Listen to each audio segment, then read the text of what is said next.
Hi, everyone. Welcome to another edition of the Water Cooler. And I am Pumla Schmidt, also known as Exchange Goddess on the Twitters. I'm joined today by two regulars. I think that's yeah, you're my friends. We're just one of the regulars here. You guys are regulars, I know your drinks by now, We got nicknames. You're the guy that sits at the corner of the bar, right? The regulars. But being a regular is good. I'm actually I used to be a regular at the local restaurant bar. Like I would go in and sit down, and the bartender, actually all three of them knew. Like they knew what I wanted to drink. They automatically had the menu out, and 2 minutes later, like, we know you're getting the clams or the mussels or the shrimp. Which one today? And then they walk out, and here's what we got for dessert today. Like before you even say anything. Right. So it's a good thing to be a regular, I think, because then you don't have to really do much. Okay, gentlemen, Justin, Leon. This was actually requested by you, Justin, right? I think so. Yes, it was. Yeah. Well, inspired by Leon. So basically, yeah. So I guess LastPass recently switched to a pay for model, or like where you would have to, I believe, pay for if you want to use both mobile and the web plugin. And I think that came to my attention when Leon was reacting strongly to people that were looking for another free alternative. And you know what? We actually did a water cooler about password management with John Flores that week. Yeah. So this is kind of like an extension of it. So we found alternatives, right, for LastPass. You can use different products. Now it's like, now we're going to talk about, okay, I got to pay for this. So yeah, what really. What's the big deal? Really got me. Well, what got me was, okay, so LastPass, like every software vendor, shifted some of their features from their free to their premium. That's the freemium model, right? And on a couple of the Slacks that I'm a part of, there was a great outcry. This is ridiculous. I need, whatever, and a hue and cry to find out what the alternatives were. And that's fine. I mean, I understand, as someone who works for a software vendor, I understand when either a beloved feature, moves to the pay tier and it's just not in your budget or whatever. But at the same time, let's be very clear. LastPass Premium, LastPass Paid is $36 a year. Okay, we are not talking about $8,000 for a single user license. And it's not $36 per person or whatever, $36 period. Maybe it's $50 for the family version so that you can have multiple accounts or whatever it is.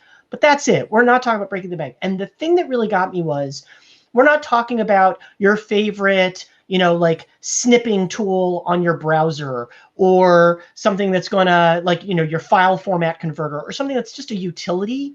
We're talking about identity management. And is that not worth something to you? Is it not worth, we'll say, 4 Starbucks coffees? And that's what really bothered me was, and the Slacks I was on were IT people, were developers. Okay, so stop. Go ahead.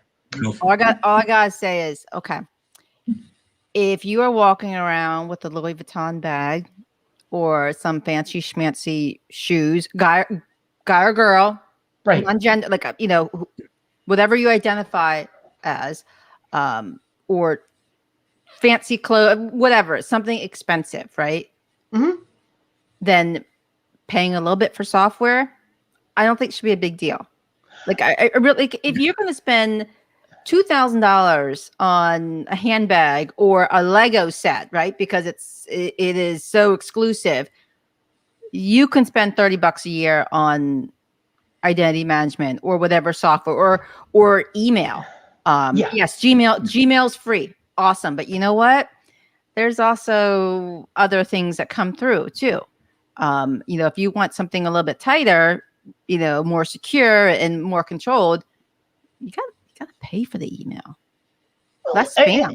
And these are developers who Oh, I know. understand that the level of effort to create a product like LastPass or any of these other things is not trivial. That it requires teams and testing and reversion, and especially because it's identity management, there's that whole layer of we have to make sure that the tool is secure and it doesn't expose and blah blah blah blah blah blah blah. So that was the thing that really got me, was that people who ought to know better were complaining about $36 a month, and that's where we ended up. Is it's not should you pay for software, because the answer is it depends. Depends on what you use it for. I think the question is where's the line? Where do we draw the line between things that are worth paying for and things that I would rather use a free tool? Now I will go first. I will go first and say I will not pay for an operating system. I am very happy. I am very happy working a little harder with my time to have an operating system that is free. Now, other people are like, no, my time is worth more than that. But that's my personal line. No, I feel like if it's your identity, right? It's more than just work. This is your life. Don't you want to safeguard that data rather than it's free? Like, oh, it's great that it's free, but at the same time, there's risk. It's just like an enterprise using free software to do mission critical production critical functions. using a free library and not contribute. No, okay, I'm a fan of open source. Oh, open source is great, but you should be contributing. So my if it's free without enterprise level support, you get what you pay for. Okay. If you are using this for mission critical functions that your business depends on it, and if it goes down, you're going to lose millions of dollars, and you don't have enterprise level support, shame on you. Yes, shame on you. I've worked in multiple enterprises, and some of them have used free products. Some of them haven't. Some of them use a mix. And there have been outages. And I've actually said, shame on you. We should have paid for this.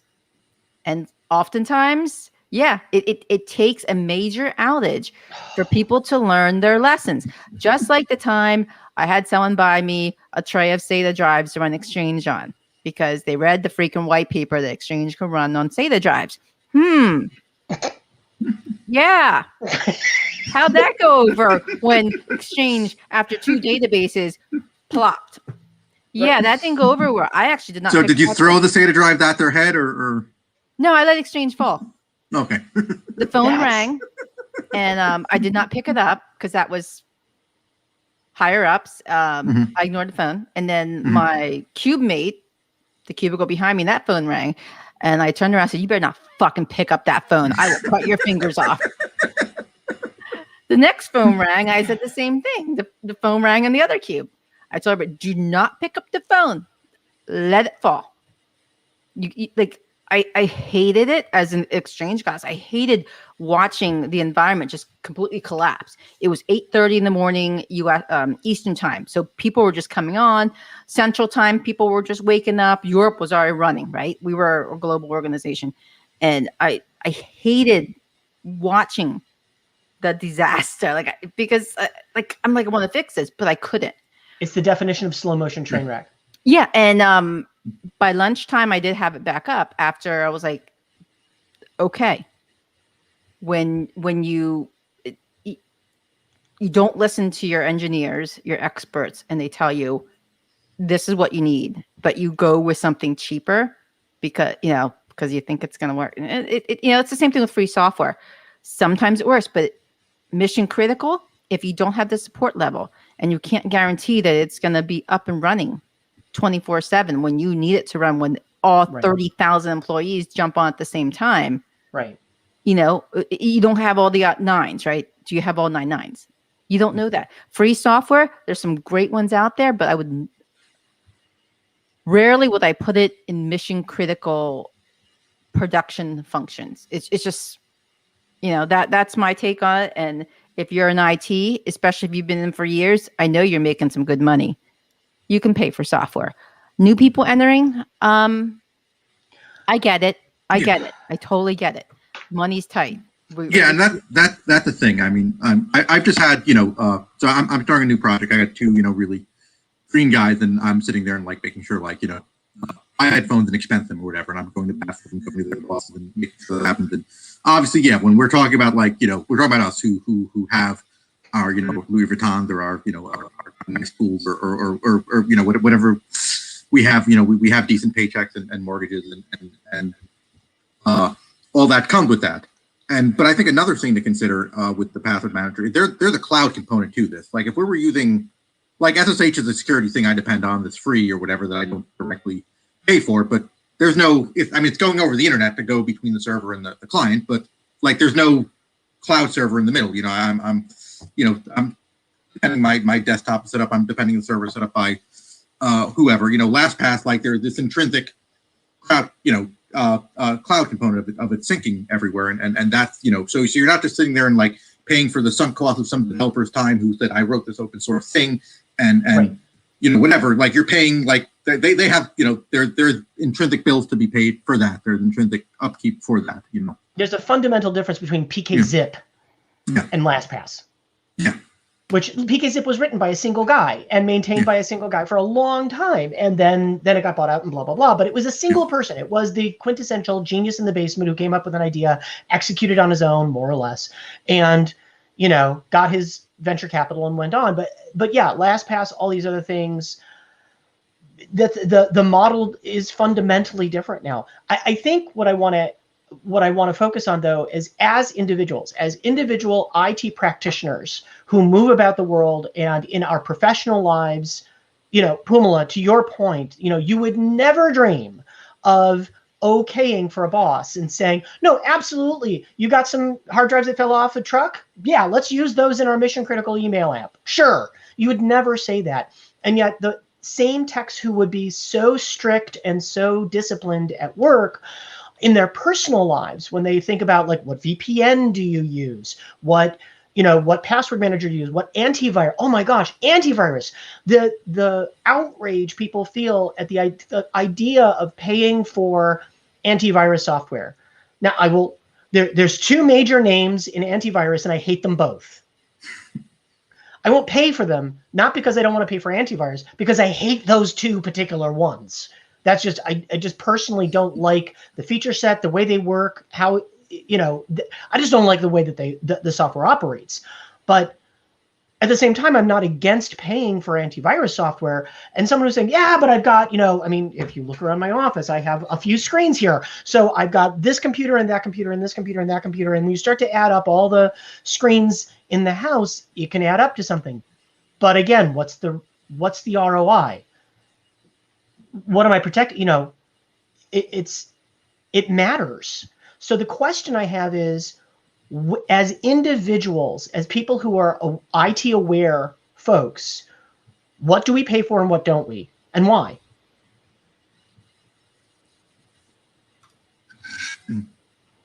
Yeah, and I guess on another thing, on that note, I think we all have, I think an obligation to both, donate to charity and also to if you consume more conscientiously, that doesn't mean we have an obligation. I try to buy some like Made in America tools, but I still go to Harbor Freight to buy the $10 angle grinder, which gives me plenty of money to like buy the $100 driller or something where it makes a difference because that $10 angle grinder.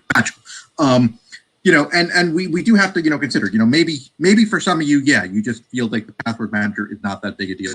And maybe the alternative is, well, I'm going to use the Microsoft one, which we talked about in our last episode, because I giving money directly or indirectly, to Microsoft, and that solves the problem, except for the family sharing. I was paying for LastPass a long time ago because I got the family sharing with COVID. I manage my daughter's passwords and you manage my wife's passwords. That's how I do it. Just like, I think you said that you just have your fathers and mothers, just email to reset the password every time you get a little from them.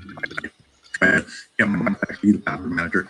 So I think, maybe someone could make the argument that their password manager is not the thing they want to pay for whatever reason. But I think we have to consider, we should be, if you should be contributing to charity, you should be buying software, you should be sometimes, spending a little more than you need to in a lot of cases. But you get what you pay for. Yeah, no, agreed. And then you have to. Maybe that's just my experience. Sometimes it's not always bad, right? If something it doesn't cost as much, but my tooth, okay. Yeah. The pre-show conversation. The pre-show. I mean, we're trying to find out if the prosthetic, the crown, was cheaply made, cut corners using cheap, like non-genuine parts. When you do that, it affects the implant. That titanium rod that's been drilled into my jaw, because the crown. What they suspect is that because they think they didn't use genuine parts, so the screw is bad, and it's been micro sliding, just little, over the last 4 years, just sliding here and there. But that micro sliding is actually caused bone loss because it's moving. Boop, boop, boop. And when the tooth area is empty, your body reacts like, oh, there's nothing there. So I'm just going to, like your body loses bone, and it's just sliding just slightly. And it just caused this bone loss here. And if the screw isn't on tight, that's what happens. So we'll find out in a month if my fake tooth was cheaply made. You get what you pay for. And now, but the thing is, I paid a fortune for it.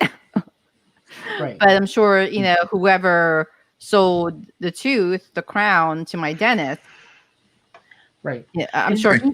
But you paid a fortune. They're in to make money. So if they cut corners, they wanted to make a profit. At the end of the day, I'm the one that loses out because now I got to get this thing removed, and they got to put cow bone in my jaw and get some bone grafting, and hopefully that works to help save the implant. If it doesn't, we got to take the implant out, and I probably won't have a tooth back here. I like eating. I want that tooth. Well, okay. I can't for the rest of my life. Sorry, Leon, I can't. Okay. But you paid a professional who has malpractice insurance, who bought the parts from a medical. Suing.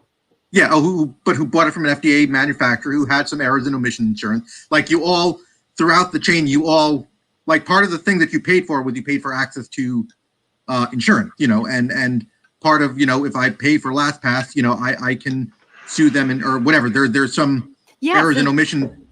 Access to errors and omission insurance that you're getting is one of the support one too. of the things. Yeah, when you pay for it, you also get a certain level of support. Right. And that's just like my tooth, right? I paid for this thinking it is genuine, and trust me, I'm really considering like my options here in terms of I got to go through this procedure that I just found out my dental insurance doesn't cover. It is not cheap to repair this. It's several $1,000s. I'm really thinking about suing somebody and going, okay, not only the pain, but the cost of this. I want to eat. I want to chew on a big ribeye steak without having to, this really sucks. But it's the same thing with software, right? You pay for software. There's an SLA to that. Free software. Hey, it's free. Okay. So to P. Brad's Twitch, sorry, I'm not saying that right, but to one of the comments, free puppies, right? It ain't the cost of buying the puppy; it's the cost of feeding the puppy that is gonna get you. And everything has a cost. You pay for everything. Mm-hmm. The cheapest way to pay for something is with money. But believe me, you're going to pay for it. Whether, and again, going back to the open source and the operating system comment, I prefer to pay for my operating system in, like sweat equity, in hours of customization, learning curve, all that stuff, because for a variety of reasons, whatever they are. But I know that buying a different operating system, a different platform might remove those issues of what I need in terms of what I need to spend in terms of my effort, but I'm just not willing to spend that. I think that's okay. I think what really continues to get me is when people, especially IT people, walk around with the belief that they won't have to pay the price at all. And as we learned in Doctor Strange, the bill always comes due. So, like, with your password management or your antivirus, you're going to pay for this. And, Puma, going back to your Exchange example, so they saved, let's say, $500 on hard drives. Wow, we really saved $500. What do they lose in productivity and time just in that one Million outage? I gotta say, I got tracks on my back from that. Millions.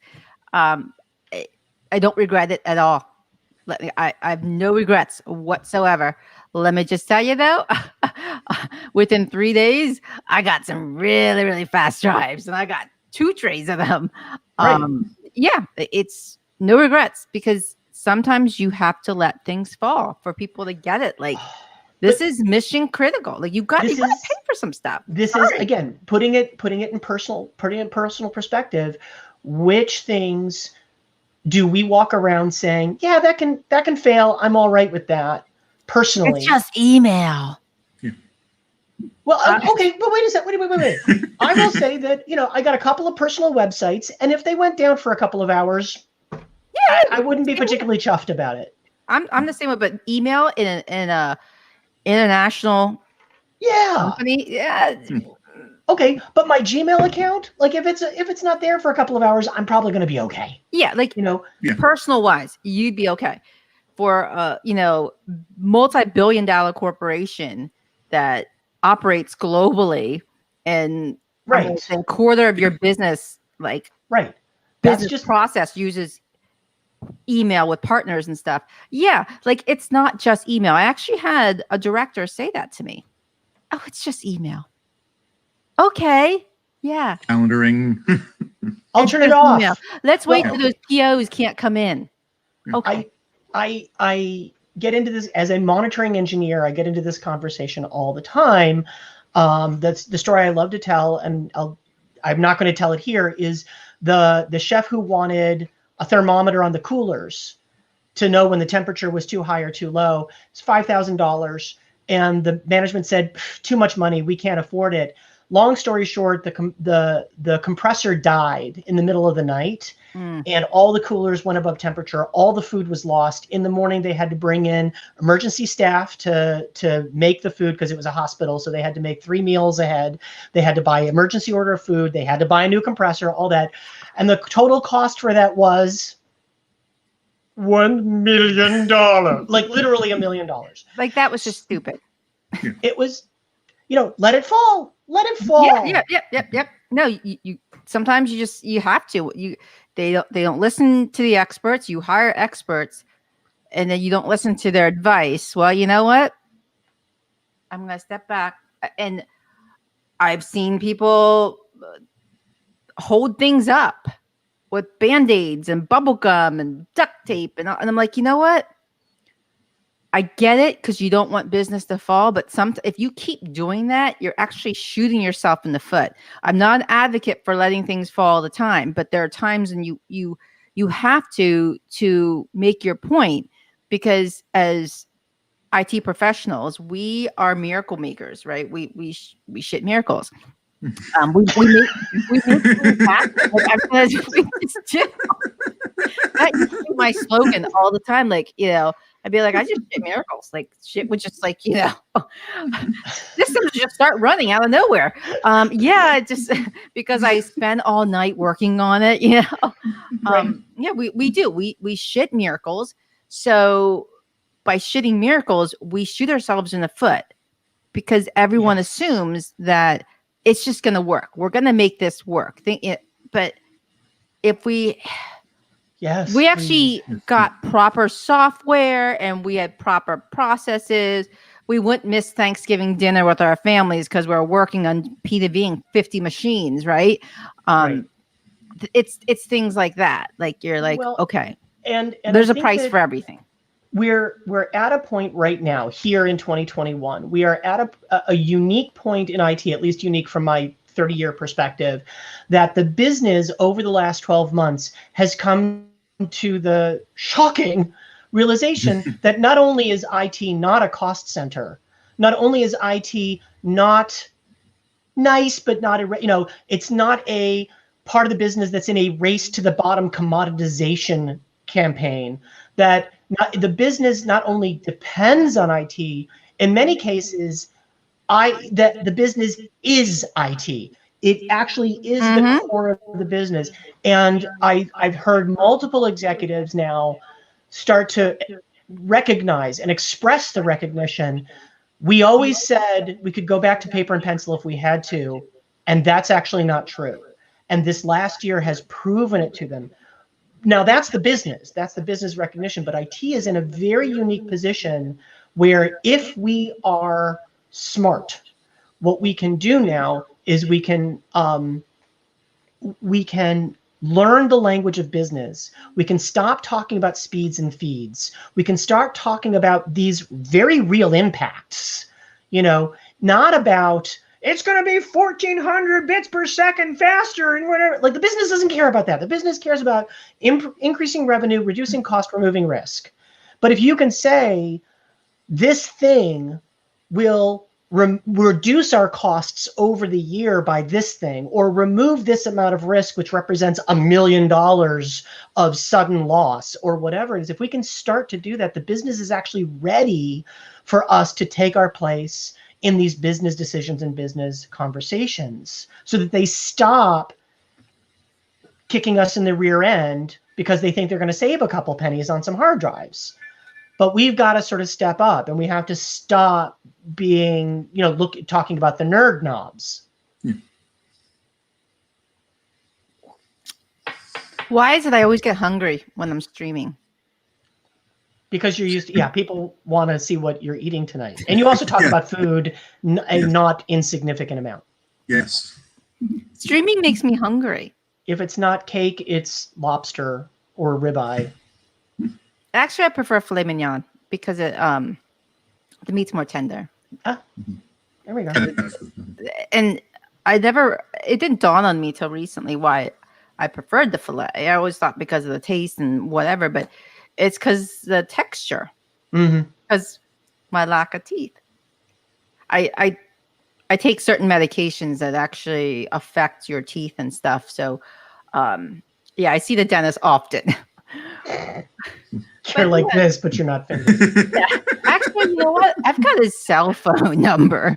When it's bad, there have been times that I've actually called him on his cell on the weekend and been like, "Yo, I'm about to pull a Wilson here, some Tom Cruise action and pull out my tooth."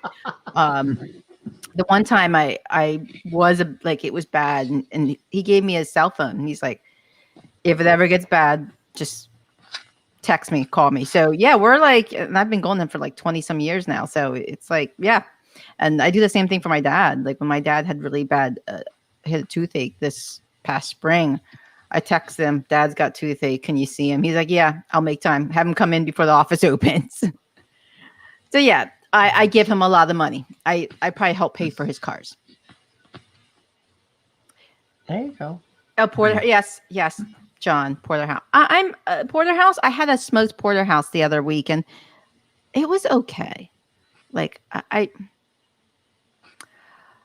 it was okay, and it's probably because it wasn't as tender as a tenderloin, right? As a fillet, like it just wasn't like smooth like butter.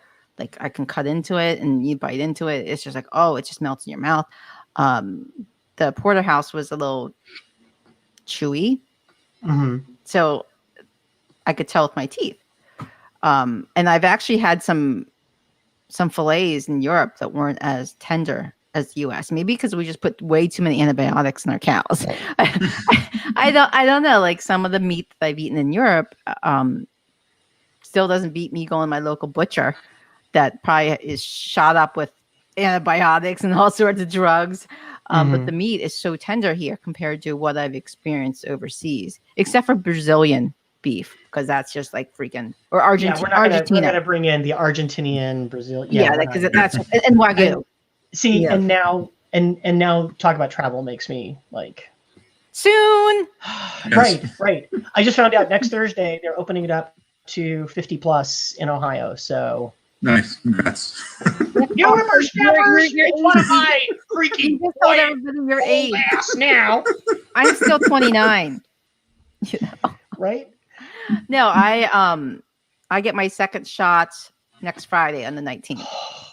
So there will be no stream because it is midday, and from what everyone is telling me, the second shot is just awful. The first I got low-grade fever and body aches and chills within hours.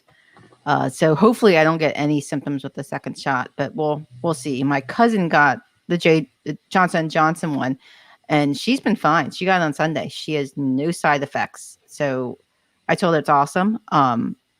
But Friday I get mine and my parents get theirs on Thursday. So we will see. And then I am in that category of I can mingle with people indoors.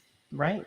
And then soon you will be too, Leon. Yeah, I know. I don't know how soon, but I'm looking forward to like CVS. Seeing my grandkids. CVS, I'm telling you, CVS. Yeah. Between 5:30 and 6:30 in the morning. You got to be. You basically have to have multiple tabs open in your browser. Like it's a whole process, but CVS has the best site compared to Rite Aid and your local pharmacies because they hold your appointment slot for 30 minutes. As soon as you pick the time, boom, they tell you got for 30 minutes. So, for the older people that take a little bit of time to input data, which I'm so glad they're doing that because it does take time to get your insurance information and whatnot.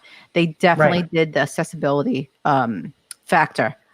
So kudos to CVS for that. Rite Aid, you can do better. Okay. You're filling out the form for Rite Aid, and as soon as you hit submit, somebody took your spot already. Really? At least you can let me know on the top. You're giving me 5 minutes. They don't even give you 5 minutes. I don't know how anybody can get an appointment with Rite Aid when they just pretty much. And imagine doing it with a screen reader. Or oh my God, any other sort of assistive, or people that aren't technical, tech savvy, or their English is limited. Like that's why I've been booking appointments for people because, I've got multiple tabs open, I've got multiple systems, and I get up early in the morning, and it's between I'll check the websites between 5:30, 6:30 in the morning. CVS drops. They'll drop it before, but they don't let you book until 6:30. And then they put you in the queue. Like I know, like the whole process, like I completely know.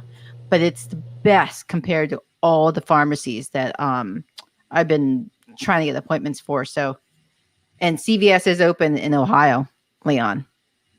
Oh, so I know. Yeah, so I would stalk I got my plan. We've been checking for when we can actually. My wife and I both. We've been checking for when we can get on it. It's not open yet. Next Thursday, the 11th, is when they open up phase 2B here. And then you can get you get your microchip and you'll just be like me. Yeah. Because my implant's really a GPS tracker. Right. Then you'll be willing to pay for your operating system. Right, exactly. How do you like Office 365, Leon? Yeah. Yeah. I like it fine, except I call it LibreOffice. Because that my implant's really but the tracking device. They're just repairing it. I had a malfunction in the chip. I still hold very much to. Somebody said, my cat's looking at me as I'm complaining about this tracking device. It's like, dude, I've had a tracking chip for 14 years and no one's ever used that on me. He said, besides, what are they tracking? Your walk from the office to the fridge? Who cares? Everyone has a tracking device. Yes, okay, multiples. Depending on, It's like, and I tell you what I'm eating, Yeah. I'm sure they know exactly what I'm eating. Yeah. Like my kid, my son and his girlfriend, they're the jobs that they have in the military. They know exactly what I'm, like. Oh yeah. It's like, Mom, we know what you say on the internet. it's it's not rocket science. Their background checks included me. Yeah. Yeah, I had to be like, he had to list me, and they had to go through my background so he could get his clearance. Yeah, it's funny when it's like, yeah, Mom, you might be holding up my clearance. Sorry. That would be really bad. Sorry, son. Bad mom. Like a really bad mom. I didn't get I'm sorry. It was because of you, Mom. I just got caught up in the moment. I don't know. Mom, because you said that one tweet, I lost my chance of a job. No, it was touching. Like, I was really scared. Like, he wasn't going to get his clearance because there was questions of around me in general. I was like, I was stressing that for about 6 months last year. The end of 2019 into the beginning of 2020. Like I didn't tell anybody this. I think just a few people did when it was going on. But I was really stressing, like, because he was already in boot camp. They're like, we're still going to put you in because you signed up. But if your clearance background check doesn't pass, you're going to have to find another job. And it was held up because of me. And like, he was mad at me for a while. As parents, we carry on so much guilt. Like, who needs that? Yeah. Right? Birthed you, child. All right. So I want to roll back to the what you pay for. I was looking actually. Oh yeah, we got side railed. we're on StreamYard, right? I mean, that's what we're using to record this right now. I pay for mine. Yeah. Well, okay. And I was going to say, StreamYard has a free tier. Yes, they do. And then there's paid levels also. So again, the question, and I make the same decision with my podcast and stuff like that. Like, do you pay for it? Don't you pay for it? Do you pay for website plugins? I have a couple of websites. They're based in WordPress, and there are plugins. And again, that freemium model.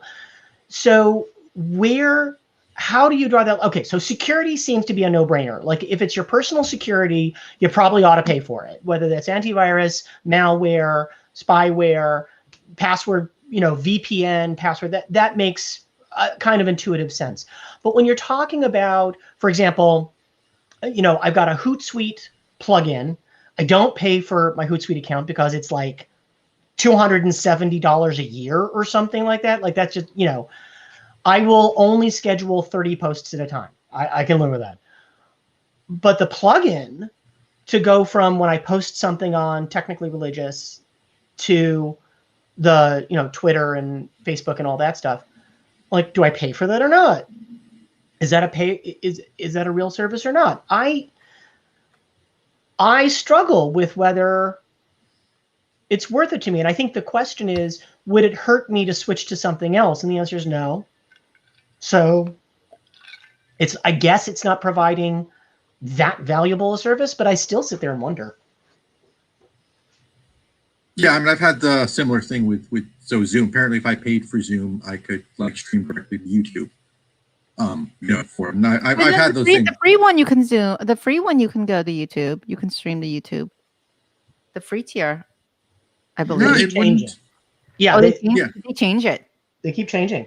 So I mean, out of a couple, I tried, and they said, the YouTube plugin required you to pay for Zoom. So what I ended up, I used OBS and I streamed that, and I put the Zoom. And there goes that. Yes, we lost him. Yes, he quit in disgust of. He's just fed up with us. Yeah. But yeah, no, that, and I think he does make a good point. Where do you draw the line there? And like, and you're back. I'm sorry. I don't know what happened. It just Firefox just crashed. Again, I didn't pay for Firefox. So you see, you touched my computer last, so it's your fault.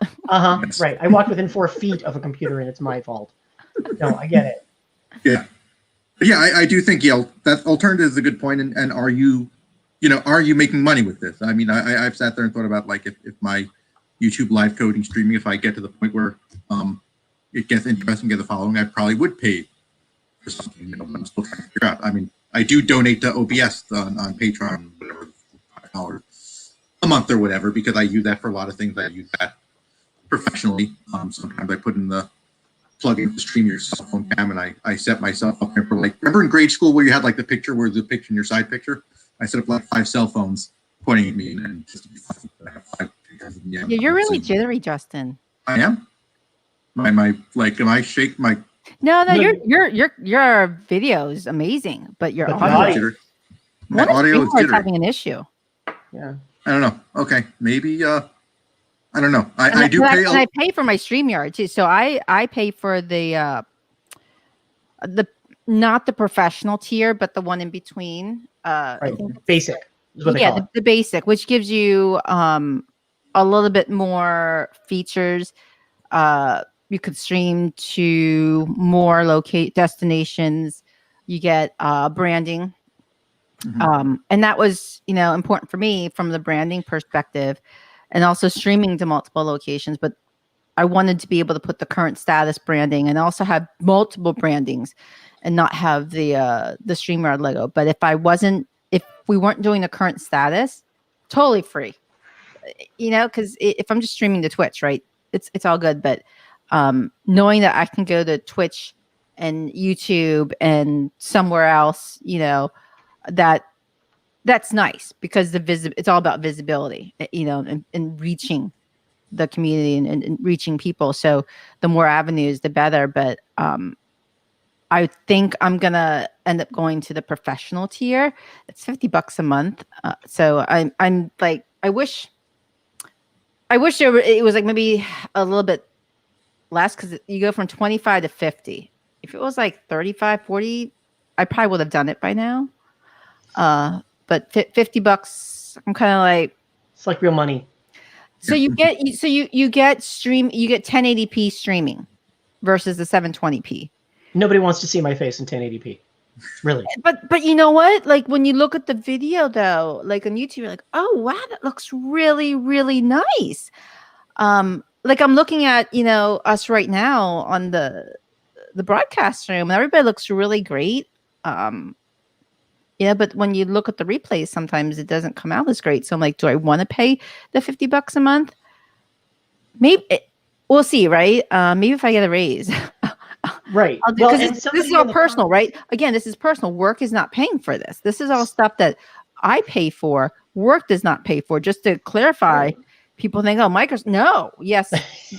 I talk about Azure, cloud, Microsoft products. I do stuff that is work related, but work is not paying for this. This has been coming in my own pocket since June of last year. I don't expense this. Now, we do have opportunities to have StreamYard for work, but at this point, I haven't ventured that way. But yeah, this is my after-tax money, right, that I'm paying for. It's eating into my food budget. So it means less crabs and oysters that goes into StreamYard. So then I can show you what I'm eating. Right. And Justin hit it earlier, where it's, it really comes down to, are you getting commoditized? Are you getting commercials? Is there any money coming in from this activity? If it's not, then once again, you get what you pay for, but the you in that sentence are the consumers, the people who are listening. Is, this is what we can do. And until, more viewers, more kickbacks, more, I get sponsors. None. Well, okay, but what I mean is more sponsors. Like if people wanted to sponsor an episode, if people wanted to do that, and the same thing with the stuff that I'm doing, if people wanted to sponsor an episode, then that would allow us to put, like, I am not going to go buy a Tesla based on the proceeds from, technically religious or any of those. What do you mean? You don't want to buy a Tesla? I didn't say that. I said I'm not going to buy a Tesla. Like I love my Scarlett. I watch. I know. Scarlett got I go nowhere. I literally go nowhere. Even I don't go anywhere either. Like I don't go anywhere. I work from home. I've worked from home for 10 years. I don't go anywhere. Like my car, I haven't charged it in a month. Really, I'm getting 3 months to the gallon. My car in a month, but I charge my phone like twice a day. It's like, oh shit, I gotta charge my car. And I still had 30%. I'm like, I felt like I needed to charge it just so that I could say I charged my car. Because I don't go anywhere. It's like Kit's in the garage saying, Michael, where are you? Michael, you never talk to me anymore. Yeah. I can't do the Kit voice. I got in the car and I actually got the warning that says regenerative braking is disabled right now because your car needs to drive a little bit and learn. Because when you don't drive it for a while, everything just kind of pauses. Yeah. I backed it out of the garage and I washed my car. It had like 3 inches of like dirt and grime and winter on it. It was nasty. But now archaeologists were like hovering around your garage, like, is this another dig site? Is this? Well, so my mom, I don't want to say she does professional catering, but she cooks food, and people pay her to make food, and not just like little food, but she'll make like 300 steam buns, right? And she does it on the garage, which is like within feet of Scarlett. And sometimes I'll find like I don't want to say food, but like I'm like, oh, that's residue. A noodle string. And thank God I got the ceramic coating, the paint protection film on the car, because I'm like, Mom, you got to be careful. She's like, well, this is my business. Your car's in my way.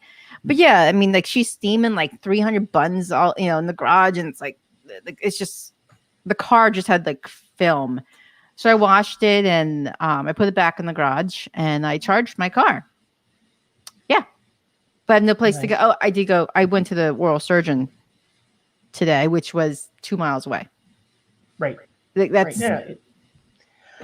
I can't just. Okay, so again, back to justification. Like I have a 2009 Ford Focus that I bought with 20,000 miles on it, and it has 50 now, and I bought it used in 2011. Like I go nowhere. There's just nothing to it, and so it's a joke, but it's true. I get 3 months to the gallon right now, and I just can't imagine I can't imagine buying any new car. But again, I think that is the calculus that we do as IT people, is that return on investment, the ROI, the risk reward, the potential downsides, like, the impact assessment. Somebody in the comments earlier said you have to do an impact assessment. Yes, and I think that was John. Yeah. So I think that I think as IT people, we might need to rethink those impact assessments as we consider the software choices that we choose to pay for and don't choose to pay for. I think that's what it comes down to. I was just curious about what other people's, again, what the calculus is that goes on in their minds. So unfortunately, I do have another commitment, which is perhaps calling me down the hallway. They're small and they are very cute. My grandkids are here. So they come first. We've had this was a really great conversation. I think it probably pokes some. I'd be interested to hear what other people say. So when you're watching this, if you want to shoot a message, our tags are on the screen, but go ahead and let us know, like, I refuse to ever pay for blah, or I will always pay for blah, blah, or I never thought about it that way, or whatever it is. No, it's a great conversation. That's why I was like, yeah, we should do one, because I think sometimes we feel like we're entitled to free software. Like it should just work and I should get all my service level agreements and, right. But I'm like, no, we're not entitled to anything. Just because you're in tech does not, there's no entitlement there. We're consumers, just like everybody else. It should be less. What's funny is that I have a couple of friends who used to work in food service. They used to be wait staff or whatever. And of course, those are the folks who tip outrageously. They tip so well because it's like very well too. Because former busboy, the crap they go through. You know how hard the job is. You know it's not just standing around waiting to take somebody's word. Like, you know what's involved, and you know how little monetary appreciation they get. Yeah. You get it. As IT people, we have this disconnect where we really do know how hard it is to make this stuff and to make it work, and yet we walk around with this sort of tech chip on our shoulder about, well, I'm not paying for that. What'd you do? Write it in an evening? I don't care. Like, we know that that's not true. Awesome. So it looks like our time is up for today. You've got grandkids that you need to go see because they are so more important than us. Yes. 1000%. But this was a great conversation, gentlemen. I look forward to seeing you guys again at my water cooler, at the water cooler. Thank you. I think I fixed my microphone just now. Do I sound better? Yes. Yes. Okay. Yeah, it was the laptop mic, not this mic. Yes. It was. Got it. I was thinking, is it the internet? But it could be because you're I pay a lot of money for Ubiquity. I'm on Team Ubiquity, just like Fervor and Geek. I'm on zero. So, okay, gentlemen, you guys have a great evening, afternoon, morning, wherever you are in the world. Have Thanks fun. again. Bye. Bye. Bye.